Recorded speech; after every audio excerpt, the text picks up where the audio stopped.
And that is the whole problem with aliens. You just can't trust them. Occasionally you meet a nice one, but usually they turn out to be some kind of big lizard.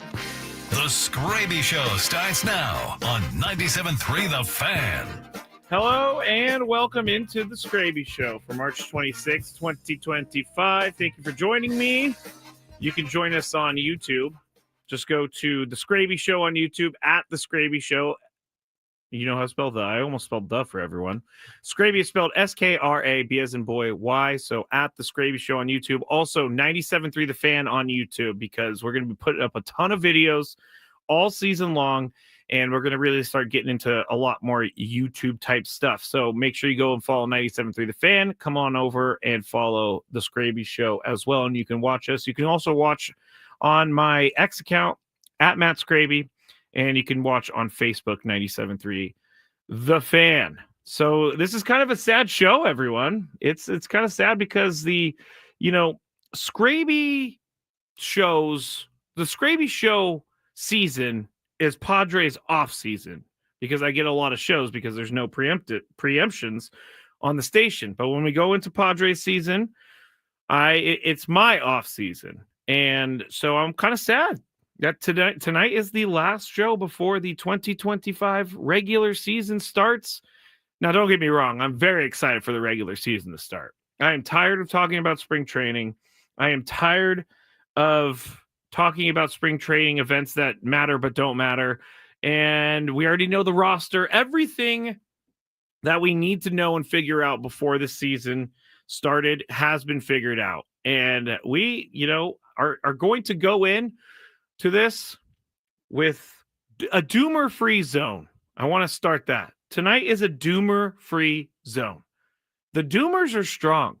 And I see the doomers in my DMs all the time because they get in there and they want to take down my excitement. They want to steal my happiness, the doomers.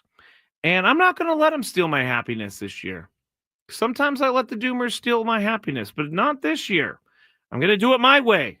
And I have seen so many insane opinions about the Padres this year that I don't really know how you can form that opinion without the season even starting. Like, I've seen the opinions that Manny's not very good. I mean, we already know that's true. We already know that's not true. Manny is very good. Please, no one clip that. We already know that Fernando Tatis Jr. is good.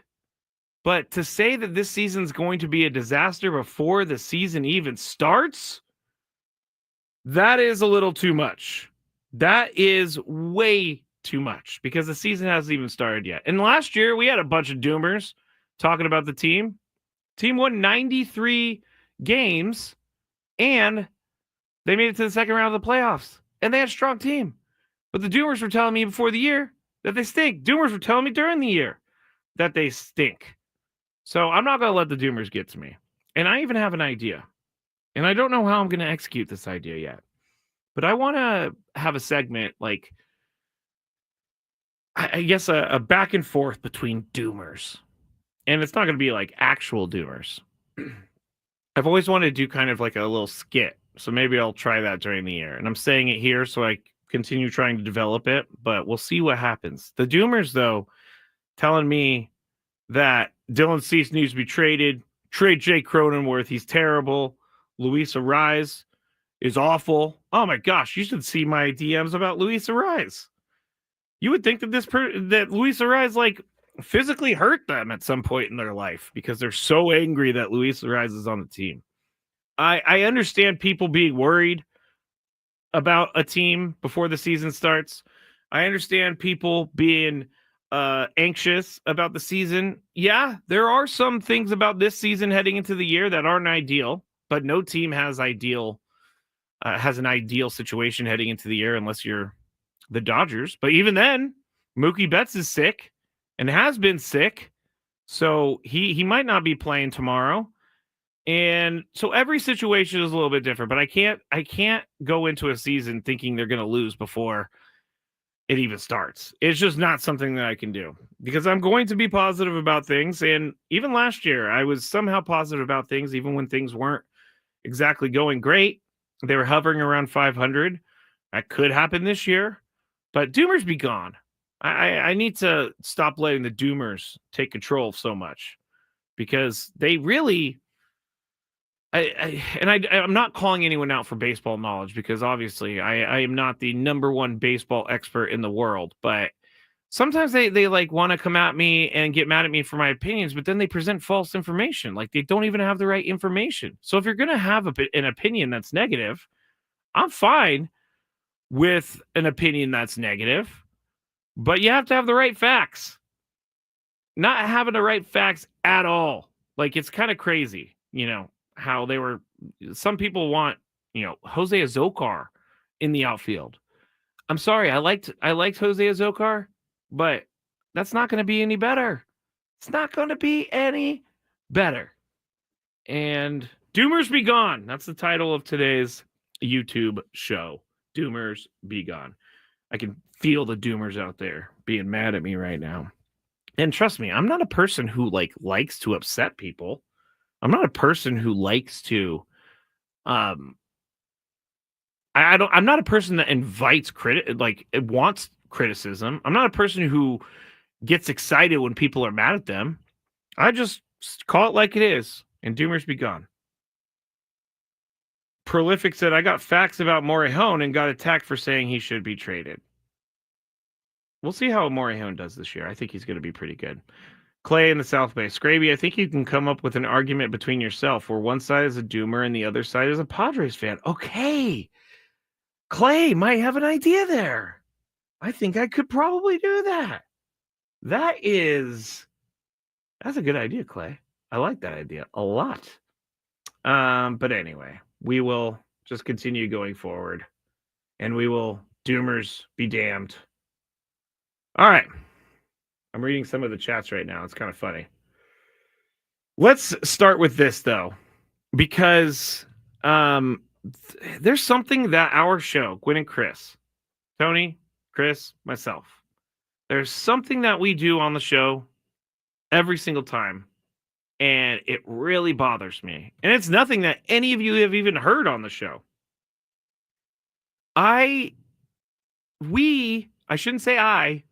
We have a really hard time remembering things to the point where I have Post-it notes in my backpack now. And when we have something that we need to give away, when we have something that we need to remember to read, I put the Post-it notes on the computer in front of me. So I see them and I continue looking at them and I continue seeing them until we get it done. Then I remove the Post-it note, throw it away, and we're done with that. But there's one part of it that we always do forget, and that's when we have to take stuff home. So yesterday, Adam, our boss, texted me and said, hey, we have some stuff for you on my desk. Can you please go get it for the three of you? And I said, yeah, no problem. Guess what I did? Forgot. So he texted us this morning very nicely, not shaming me, which he could have. But he texted, hey, can you guys come get this stuff? And I said, yes. So I finally remembered today to go get this stuff off of Adam's desk. I bring it in here. I tell the guys, you cannot forget this stuff today. You have to take this stuff home with you. And so we're all talking, getting, everybody's packing up, and I have everything next to the door so they can take it home. And what happens? Tony leaves. He doesn't take his stuff. Chris left. I chased him down. I did. I chased him down in the elevator area. And I was like, hey, you forgot your stuff. And he said, do I have to come back and get it? Can I get it tomorrow? No, get it now. So I need Tony, if he's listening, which I don't know that he is. I might just call him on the air and have him come back. That would be kind of fun, actually. But that's the one thing I think that we are worst at is remembering to do things. And I need to get better at that. The Post-it notes have worked somewhat. I'm not sure why my brain works this way. Things that are, right at top of mind always slip my mind. I don't understand it. I really don't. And I'm trying to get better at that. So if anybody has any tips on how to remember more things, then please let me know. I put a bunch of reminders in my phone I do a bunch of different things trying to remember these things, but it doesn't seem to work. Diesel says TGJ ain't answering during your show. Yeah, that's funny. He wouldn't answer. That is 100% true. He's probably like, oh, I'm not going to answer Skraby's call right now. He's doing a show. He's probably calling me about the thing I was supposed to take home. Trevor says, safety pin a note on their sleeve. Why don't I just shackle them to the desk and they can't get up until everything's done? So that's a frustration of mine, and not with the guys because it's fully on me as well. I could remember, but I don't. So if I forget things, it's not because I don't care. It's just because I'm a forgetful human being. We got a lot going on tonight on the Skraby Show. I didn't realize they just took up the first segment, but hey, I did. So I can't get that time back. But we have a daily gripe from someone out there. So stickle. Oh my gosh. Stick around for that. Stickle's a funny word, actually. I want to talk about Rafael Devers and the Red Sox and them making him the DH. I definitely want to talk about Dan Hurley and his behavior defending that he's been doing here in the media the last couple of days, and we'll get into that. Also, that Players Era Festival. Is it really better to go to 32 teams? They want to create a November Madness tournament, and I don't know how I feel about that. So all of that is ahead, and then at the end, we have 2 daily gripes, one from one of you out there, and then one from me on the final show before we get to opening day. I really am sad about this. I'm going to cry a little bit when the show's over because I don't get to talk to all of you. If you want to keep in touch, actually, because I'm going to do more of this stuff, you can go to youtube.com/@theskrabyshow. That'll work. youtube.com/@theskrabyshow will work. You could watch that. I'm going to try to go live more during the year. I'm going to try to do more fun stuff throughout the year. I'm going to try to do like more behind the scenes videos. So at the Skraby Show on YouTube. Also, again, you need to follow 97.3 The Fan on YouTube as well, because that's where most of the major stuff from our station is going up. Oh, I got a suggestion for remembering things. Flores style suggestion: send yourself an email or text message. Do not mark areas until completed. You know what? I think doing a text message is 100%. I think doing a text message might work because I could schedule text messages, and if it pops up on my phone, then I'll see it. That's actually not a bad idea. I might do that. Diesel says, do a monthly uncensored live with Skraby Show OGs. Hey, I'm going to do stuff like that this year. Not sure how crazy I'll get. Not sure how crazy I'll get, but I will do some more of that. But I also need, I'm pandering again, which is fine. I need more followers on my YouTube to be able to reach more people. So make sure that you go and follow at the Skraby Show. All right, when we get back, Rafael Devers, Dan Hurley. We're going to start with Rafael Devers, though, because I think what Alex Cora did, the manager of the Red Sox, is refreshing. And I want to share that with all of you when we get back here on 97.3 The Fan.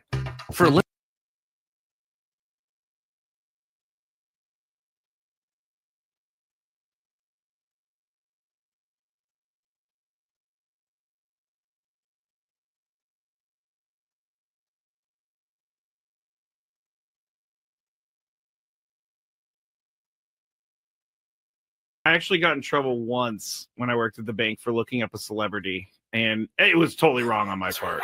Totally wrong. Looking up their account number?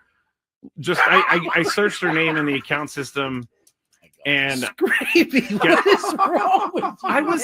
I was like 19. You'd be better off. Cool. You would be better. You'd be better off admitting that you wore your underwear inside out. Frankly, This guy is just searching up people's accounts. It only happened that one time because I got caught. oh, How my did you get caught? Goodness. The account was flagged, and anybody taking a look at it gets logged. And so I got called into the boss's office like 3 days What later. did that come? I'm sorry, I gotta ask, but nobody's supposed to be doing this preview. What did that conversation? How did it go? Well, Like, Why were you looking up Paris Hilton? Is that who it was? I can neither confirm nor deny. Oh my! I can neither goodness. confirm. That's really funny, Chris, that you just yelled out that name out of all names. No, But I walked in, I got called into the office, and I sat Oh my down, gosh. and all my boss, I loved her. She was great. Her name was Sharon. Amazing boss. She just slid the piece of paper in front of me. You knew Said, what time "Did you it was. visit this account?" And I looked. Yeah. She was like, "We're gonna have to write you up for this, and if you do it again, we're gonna have to fire you." And I said, "I'll never do it again." And I got out of there as soon as possible. I Damn. took everything, but it was not good. Not good. Just curiosity, huh? He's like, I wonder how much they have in their account. Yeah. I mean, before I got caught, I did look up athletes. And, Oh my God. I'm so glad you're sitting in this seat now. Yes, I'm so happy you're not Freaking doing any bank. job that can be dangerous to people's futures. this was in the first year that I was there. I learned my lesson As thoroughly. Chris, as I said, as soon as they walked in, there was like, Yeah. that's That our window. guy right there. That's our window. We're gonna take Yeah. him down. Yep. Just lucky I didn't get caught for like. I can't even say. I'll tell you guys off break whose account I saw He's and how diabolical. much money they had sitting in their checking account. And this was how long ago, too, by the way? Ooh, 2009, 10. Way before I became a good person. Didn't Bank America get in trouble, or was that? It was one of those banks got in trouble. all of them get in trouble Yeah. for selling information, but I heard folks like you. I wasn't selling any information. I was just wanting to see what was going Just on. curious. I didn't check their account activity, You which I just could check- have been like, oh, they bought this here. I'm gonna go up there. You know, I'm not that creepy. Well, that's stock. Oh yeah, you're not that bad. I'm not that creepy. This is amazing, by the way. We're supposed to be doing. How are we supposed to do baseball picks under I these don't think we can circumstances? anymore. I think we gotta push it. You guys never did it. Well, I mean, No, Skraby, we didn't. We didn't do it. Really? okay. Like you work at a bank, you're looking at people's account information? It only That's unbelievable. happened for a little bit, and then I got in Only trouble. for a little bit. I can't stop laughing at this because it is quite hilarious, Skraby. But you were saying that I may have gotten robbed or whatever. I actually did get robbed when I worked in San Francisco, and they're called quick change artists. how long did you work in the banking industry? 8 years. I was a teller supervisor when I finished. I was also the merchant teller, which took in around $150,000 in cash a day. Guess what? Always balanced at the end of the day. Yeah, I bet. But there was a guy who walked in. He had about $5,000 in hundreds, and he handed it to me. He said, "Can I get 50s for these?" And I said, "You know, it's pretty annoying that he wants $5,000 in hundreds. in hundreds, and he wanted $5,000 in 50s. He just wanted 50s instead of hundreds. So I had to go get it from the vault. I come back. I'm starting to count it out, and then he's like starting to ask me questions as I'm counting it He's out. trying to mess. And then What did I tell you, Chris? This is what I'm talking Hey, That about. window right there. hey, this guy was so good that no one saw it coming. But so when I started getting mad at him because I counted out the 50s, he goes, "What are you doing?" I asked for 20s. And I'm like, "What? He tried You to did not play ask you. for 20s. You asked for 50s, bro." Yeah. I had to go to the vault to get those 50s. And as I was getting all mad and talking to my boss, he took the cash off the counter and put it into this folder that he had on the thing that. The original 5,000 in hundreds. Yeah, well, he kept going like that. And then I was so mad, I just grabbed it and I threw it in my drawer. And then he was like, "You know what? I'm out of here." And he walked out. And How then at much the end you-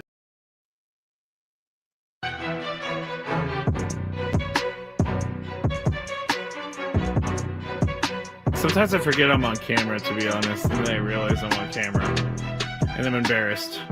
Again, YouTube, search 97.3 The Fan or at the Skraby Show if you want to see. Lots of cool people in the chat right now. All of my Skrabinators out there. They're not even my Skrabinators. The Skrabinators support me. The Skrabinators actually just tolerate me. So I am appreciative of them being tolerant of me. We do have a Skrabinator game coming up in a couple months, so stay tuned. We're going to have more information on that as we go forward. But tomorrow is opening day, as we all know, and tomorrow the station is going to be out and about before the game. You can join 97.3 The Fan at Baja Rick's at 176th Avenue across from the Hard Rock as we celebrate opening day this Thursday. Ben and Woods will broadcast beginning at 6 a.m., followed by the Braden Soprenet Show until noon. We'll have deals on Coors Light, Blue Moon, Topo Chico, plus a special breakfast menu and $10 footlong TJ dogs and special Blowfish Tequila premium margaritas. Join 97.3 The Fan at Baja Rick's from 6 a.m. to noon this Thursday for opening day. Now, if you're listening for the first time and you don't know this, I am a recovering alcoholic. I haven't had a drink in over 8 years. And it's the best decision I ever made in my life because I was a complete mess way back when. Complete mess, like getting kicked out of my family type of mess. But I used to go to opening day games, and I did one thing that I'm just not a fan of myself for doing. And that would be getting way too intoxicated at games. Getting way too intoxicated and making myself look like an idiot. And I would like to caution people, and I would also like to maybe help people realize that you don't need to get wasted at the baseball game. I know it's kind of weird coming from me because I did it for so long, but I really think that there are limits at baseball games, and I'm not telling anyone what to do, but I'm basically trying to say, like, let's keep it classy. Let's keep it classy. No one throwing up like I saw in the playoffs. No one falling over. No one fighting. All of that stuff. You need to make sure you drink responsibly tomorrow. Because if you're going to be starting early, then you need to pace yourself. That is something I did not know how to do. Pace myself. I was not someone like, I didn't plan on going into this, but I guess I'll go into it. Like when I was going to these games, I would be with friends and I would always end up drinking before I met up with my friends. And so they think I had 0 drinks when in reality, I probably already had a bottle of whiskey. And then I would go to these drinks and have 2 beers and I would be falling over myself. So just pace yourself, drink a lot of water, don't get into fights, all of that stuff. Tommy says, don't be like the Dodger fans throwing beer and trash on the field. I agree with that because that was bad. Dan says, congrats on 8 years. No BS. Thank you, Dan. Appreciate that. Cole says, love you, Skraby. I still have a hard time with telling people I love them. But I think it's important to remember that we're there for a baseball game. Rod said, you started off with the heavyweight stuff, Skraby. Jeez. Everybody's shocked by the bottle of whiskey. I mean, if you know anybody who's had a drinking problem over the years, or if you are someone who had a drinking problem over the years, if you're someone who has a drinking problem now, you know that bottle of whiskey in the morning was only just the beginning. Only just the beginning. It was the start to the day. There was a lot more that came about. You know, I was talking to a friend recently, and they reminded me of a time that I completely forgot about. And I'll tell the story because it's someone I'm not anymore, and it's someone that I never want to be again. But here is the story that I've never told. Never, ever, ever, ever, ever told on the radio. But here's what it is. So I was at a dinner one night with my friends, and this was towards the end of my drinking career. And the end of my drinking career was not pretty. It was very, very messy. And at that point, I was already gone. And so even if I was sober, I was not the same person. I had already changed my brain chemistry by that point, drinking heavily for 7-8 years.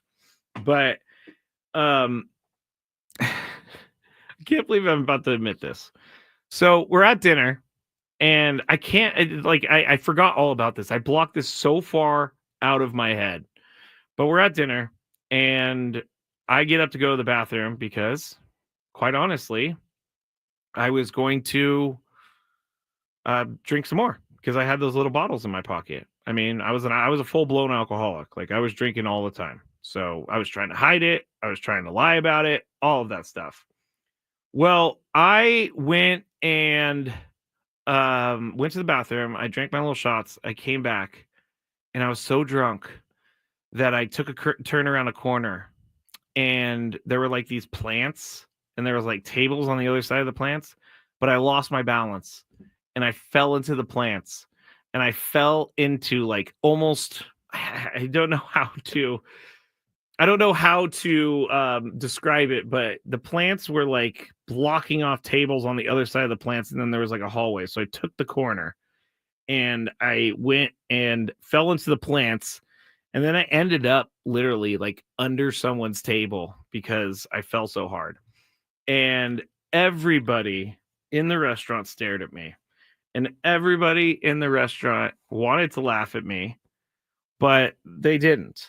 And because everybody realized that this was very serious. And so, of course, being the person that I am, I made a big old joke about it. I thought it was the funniest thing in the world. And I was trying to play it off like I wasn't embarrassed and I wasn't too drunk. And that is not true because everybody could see how drunk I was. Everybody could see how embarrassed I was. I was asked to leave the restaurant.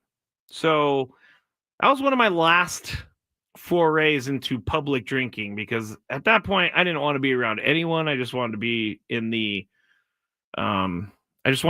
comfort of my own home in the dark, drinking by myself. Might sound morbid, but it's true. And I remember my friend told me, she said, that was the day that we all decided we were done with you unless you turned it around. And I don't blame him because I fell through a bunch of plants into someone's table. But that day was probably one of the best days of my life if I'm thinking about it. I was so embarrassed about this. I was so upset that I did this, mainly because I knew people were going to start cracking down on the drinking. That was the main struggle for it all. It was because I knew that now I'm starting to, my secret life is now starting to spill over into my real life. And my secret life is starting to spill over into my real life and I just couldn't handle it anymore. So I really held on to that embarrassment for a long time. And then I completely blocked it out. And so that tells you where I'm at in my life now, that I completely blocked out one of the reasons that I became sober. But anyway, that was the day that they all told me that they were done with me, or they all decided that they were done with me. And they told me a couple days later that if I didn't go to rehab, they're not going to be my friend anymore. And that was powerful because I didn't think I needed rehab at the time. Glad I went to rehab. I'm very glad I went to rehab. And I'm very glad that I'm out of that lifestyle.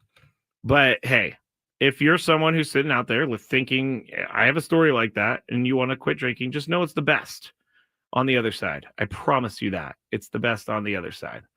Karen says, were you able to quit on your own, or did you have to go to a detox place? I went to rehab. I did not actually go to a detox place per se, and which is strange. I don't know why I never went to a detox place because I was heavily drinking at the time, and I don't know why I didn't. But I didn't. Here's the story. I did not expect to talk about this for the whole 10 minutes. But here's the story about rehab that really got me turned around. So I was in rehab, and at the time it was an outpatient thing. And so I wasn't happy with going to rehab. I was just doing it for everybody to get them off my back. And so I was drinking in the morning because my rehab was at night. It was the outpatient rehab at night. And I was drinking in the morning so that I could like sober up by the time I get there. And so I failed the breathalyzer because when you show up to your rehab place, you have to blow in a breathalyzer and you have to do a urine test to make sure you're not on drugs. So I did all that, and the breathalyzer showed that I had alcohol in my breath. And so I tried to play it off, and they did it again and again and again. Didn't go away. So they said, this is your first strike and you're going to have to go home. So I went home and I was like, whatever, I just can't get caught again.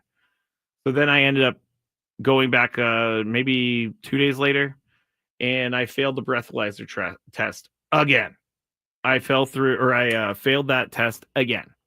And they said, all right, we told you this is it. You're done. You are absolutely done. We're kicking you out. No more of you in this place.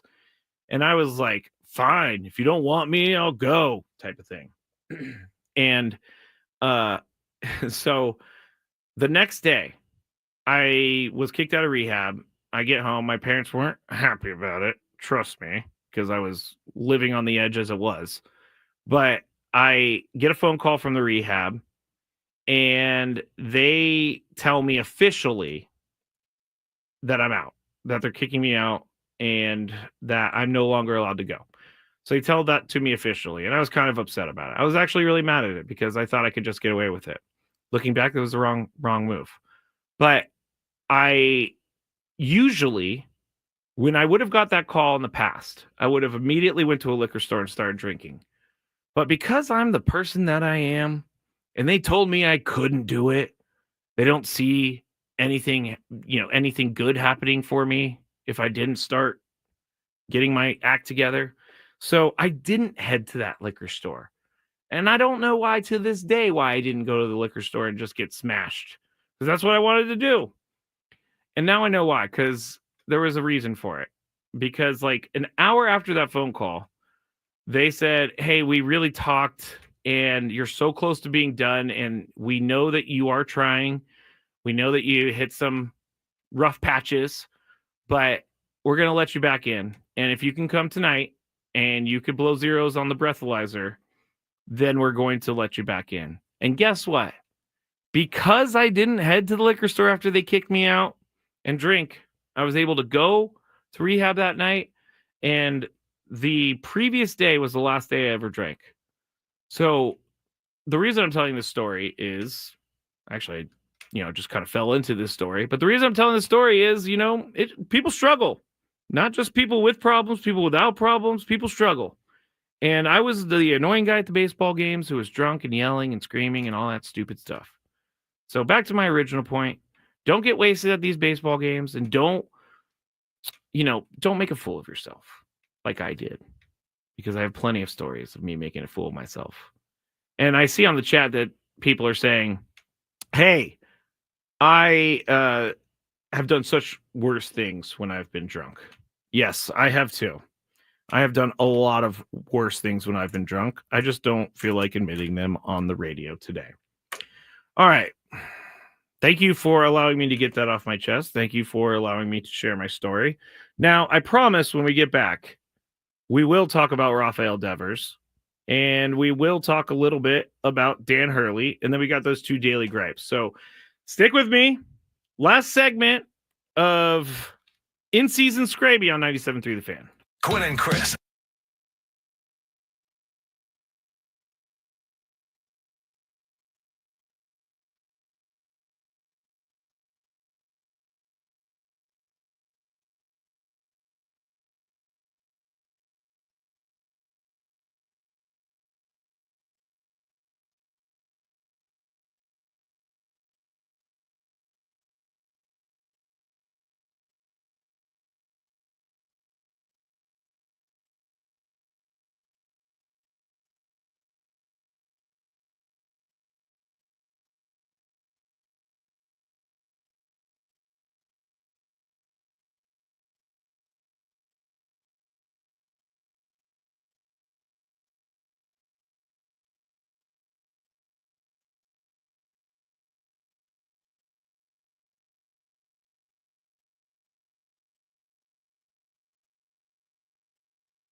All right, final segment here of the Skraby Show, 97.3 The Fan. We got 2 daily gripes. We got a couple stories to talk about. Last thing I'll say about drinking in my drinking career. Someone asked me in the break, what did you do after you stopped drinking to not drink and everything? A couple things. First, I told my friends, not going out with you guys anymore. Sorry, we can go do other stuff, but I'm not going out with you anymore. And they understood. The real friends will understand you. If they push you to keep drinking, get rid of them. Second thing is, I built a lot of Legos. I did a whole bunch of Legos because it kept me in the house on a Friday, Saturday night, and it kept me busy, and I thought I was doing something cool and was using my brain for the first time in like 8 years without alcohol in it. So lots of Legos. I've done an X-Wing. I have done like a muscle car. I have done, what else have I done? I've done a couple things. It was like a lot of Star Wars stuff. So I'll have to take a picture one of these days and show everyone all about the Legos. I was a big Lego fan. And by the way, Legos are expensive. Very, very, very, very expensive. And so I have to stop doing the Lego thing because I ran out of money. But just find a hobby that works for you to keep you out of drinking. All right, Rafael Devers. He is the now DH of the Boston Red Sox. And we had talked about it for a long time leading up to it. Alex Bregman was signed by the Red Sox. He's a really good third baseman. And Rafael Devers was like, hey, I don't really want to just DH. I want to play third and I want to hit. I don't want to be relegated to the bench for the entire game except for maybe like 4 or 5 times a night. I'm not a fan of that. Love playing third base. Well, they opened it up to an open tryout, and Bregman just showed that he was the better third baseman. I think everybody knows that Alex Bregman is the better third baseman. Well, in a day and age where organizations, teams, coaches, managers, when they do whatever it is that the player wants, I'm happy to hear what Alex Cora said. And here's what he told our sister station, WEEI, earlier today about the decision to make Devers the DH. I believe so. We had conversations throughout spring training, and he was very vocal about how he felt. And we made a decision. Alex is going to play third. Rafi's going to DH, and we all are in the winning business, and he understands that. It's like everything, right? You don't have to agree with it, but at the end of the day, what are we going to do to go out there and perform every single day? And he's been working hard, not only with his swing, but the routine. Of course, it's a little bit different. But somebody mentioned, can he do it? What? Every DH used to be a position player until there were DHs, right? JD went through the same transition in 2018. He was an outfielder. He became a DH, and you saw what happened. So we expect the same thing. The kid is ready to go. He's going to hit second against lefties and righties, and he's going to DH. And I think having Alex behind him is going to benefit him. And, honestly, I expect a great season from Rafi offensively. So there you go. He basically said, Alex Cora said, we're putting him at DH. We told him we're putting him at DH, and take it or leave it, kind of. And I love that. And I kind of love what Pat Riley did with Jimmy Butler, too. Because I'm really tired of people bending over backwards for other people just because they want to give them what they want. Like, honestly, this is going to make me sound like a 90-year-old man, but you already know that by now if you're listening to this point of the show. Like, not everything in this world is going to go the way you want. It just is not going to happen. And if Rafael Devers is a bad third baseman and Alex Bregman is a better third baseman, then Devers should realize that, number one. And number two, he has to realize that his best role for the team is to be a DH. And if he can't get that through his head, then you're going to have issues. But I have a feeling that he's not happy with this decision because he made it very clear. He's been on the team for a while. He's their guy. Alex Bregman comes in. They give him his position. I understand that's a little hard to take. I really do. It would bother me if someone new came in and they were like, hey, they're going to do Gwen and Chris and you're going to do Skraby Show. I don't know. That would bother me. wait, this person is just coming in for coming into the company or the team for the first day, and you guys are going to move me around because this person wants it. I don't, it just is not an easy thing for a team to do. But Alex Cora absolutely did the right thing. He's the manager. He needs to put his foot down, and he did. And I like that. I think we need more of that. Like in the NBA, all these trades and forced trades and everything like that. It really bothers me about the NBA is that you can basically complain your way out of a team, even when you're getting paid a ton of money. I just don't get it. I don't get why we bend over backwards for people so much. And it bothers me that we have been going in the way of, okay. Well, we're going to make you happy. And you know what? We're not going to make him happy, but we're going to make you happy because you're the new shiny toy. I don't like that. I don't like it at all. They should have thought about this, though, before they brought in Bregman. And I think they did. And they kind of answered the question as to why they brought him in. Because he's a better third baseman. And if Devers wants to be on the team, then he's going to have to handle it. He's going to have to, step up and just deal with it. That's what professional athletes do. That's what people do all the time in regular life. That's where I can't separate. I have a hard time separating pro sports with regular life because the injury thing is one thing. We always joke about how if we didn't come to work every time we had a little ache and pain, then, like some athletes, I'm not going to say all athletes, but some athletes, then we would never come in because we always have aches and pains. Now, I know we're not playing a sport and everything like that, but it does bother me that athletes just get treated in such high regard just because they're good at a sport. Do we watch all these sports? Yes. Do I enjoy all these sports? Yes. But still, there's still some sort of hierarchy. I'm not even talking about pay or anything. There's still some sort of hierarchy. Like, when is it worth angering many over angering one? Meaning, you're going to either anger Devers or the rest of the team's kind of be like, well, we don't have our best third baseman at third base. So you're going to get the rest of the team all upset over making one guy happy in Devers? No, you're not. And that's what Alex Cora decided. So I am happy about that, and I'm excited that Alex Cora, does something that we don't really see all that often. And there could be some backlash from this. There could be. I don't know that we'll see it in like in the public eye, but I definitely think that there's going to be some friction for sure going forward with some of this stuff because, when someone's unhappy, they could make it known. They could make it really hard for someone. They could make it really hard for a team. They could make it really hard for a manager. Let's see. Someone's asking how old Devers is. Let me see how old Rafael Devers is. He is going to his baseball reference. He's 28. He's still in his prime. So it's not like he's old or anything like that, but there you go. Alex Cora doing things that I agree with. All right, Dan Hurley.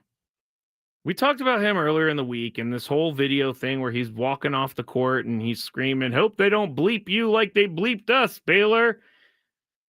Well, there's some fallout from this because the communications person came over to the person who took this video and said they better delete the video because they're going to, quote, ruin their life, which many people heard. So it's not like this is a he said, she said.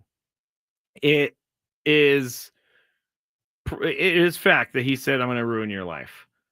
Now, here's where I'm a little bit on Dan Hurley's side. Here's what he said about the video, and here's what he said about being recorded in a place where he thought there were no cameras. Quote, I said something in the heat of the moment in an area of the arena that pretty much every game I've ever coached in college has been media free. Past the tunnel, but the locker rooms in the hallway where the coaches go, that's for the combatants. That's for the competitors. That's not for camera phones. I hate when he says that's for the combatants. Can we stop acting like we're gladiators from like the Russell Crowe days? And I know Russell Crowe wasn't an actual gladiator, but I do agree that you're not supposed to take video where you're not supposed to take video. I'm a rule follower. I am someone who likes to stay in line because I know that if I follow the rules, people are going to treat me better. I'm not going to cause problems for anyone. And so I would not be taking video in this moment. This person who put up this video, I'm almost positive, without talking to this person, they knew what they were going to get. They were going to get some viral video of Dan Hurley being crazy, and they got a viral video of Dan Hurley yelling expletives about the referees. They knew this place was not a place where you can video or record. And so they did it anyway. So that's why I am not, 100% against Dan Hurley in this instance. But I am against someone coming up to him and saying, I'm going to ruin your life if you don't delete that video. I mean, first off, that seems somewhat illegal. And second, what makes you think you're so much better? Like UConn, okay, you won 2 national championships, but now all of a sudden you're controlling the media. Now all of a sudden you're able to go up to someone and just strong arm him into deleting a video. That's what I'm not a fan of. And also, I'm not a fan of how Dan Hurley just doesn't think his behavior is a problem. He keeps saying that he's a victim. He keeps saying that cameras follow him because he does crazy things. But just because you're how do I want to put this without sounding stupid? Just because you're a guy who outwardly is known as being a jerk and you don't care about it, doesn't mean you can treat people that way. That's what my major issue is with this, is that Dan Hurley thinks everything that he does is fine because, hey, I've been doing this my entire career. Okay. Doesn't mean you can keep doing it. You can learn from past mistakes. You can maybe have a little bit more decency. But Dan Hurley just thinks that whatever he does is attacked because they've made him a villain. That is not true, Dan Hurley. You are responsible for your own actions. You were responsible for things. And why do the cameras follow you? Because you do crazy things. I would totally understand it if I can't compare myself to Dan Hurley, but if he's trying to, okay, I lost my cool there or whatever. Okay, I probably shouldn't have done that. Then I'm in. Like you're making progress. But just because you're a jerk in everyday life and people accept you and people praise you for that doesn't mean you can continue to be a jerk and just get away with everything. Sure, coaches are crazy. I get it. But when you're starting to tell referees on the court that you're the best college coach of all time, and you're starting to take yourself a little too seriously. Just a little too seriously. And Dan Hurley, I don't know how many more national championships he's going to win, but I do know that the act will get tired after a certain point. People will get tired of Dan Hurley freaking out all the time at a certain point. And I honestly think they should the person who what's his name? Mullen, the communications person. I think they should face some sort of sanction from the NCAA. Can't just go up to someone and say, I'm going to ruin your life if you don't delete that video. And people heard it. Can't just do that. Can't do it. What's annoying Skraby today? Let's find out. It's time for the Daily Gripe. What's annoying me today? Seems like everything is annoying me today. But I want to start with this Daily Gripe because I got it from one of the chat members, Jocelyn. Jocelyn has a gripe, and Jocelyn sent this gripe to me on Instagram. Hey, Matt, I have a daily gripe. I'm not going to say the car company that she used in this. I hate this car company. I guess she had a car reserved. She gets to the place to rent the car. Car that she reserved is not there anymore. She said, don't give away my car without calling me first. And don't tell me I have to pay extra for a different car. And don't just sit there and tell me there are no other cars without checking. I left without a car. I am so mad. That was from Jocelyn. I agree with Jocelyn 100%. This goes back to with my whole fry thing from the other day where they didn't have regular fries, but they had sweet potato fries, and I don't even like sweet potato fries, but they charged me $3.50 extra because they didn't have the other fries. I didn't think that should have been something that happened.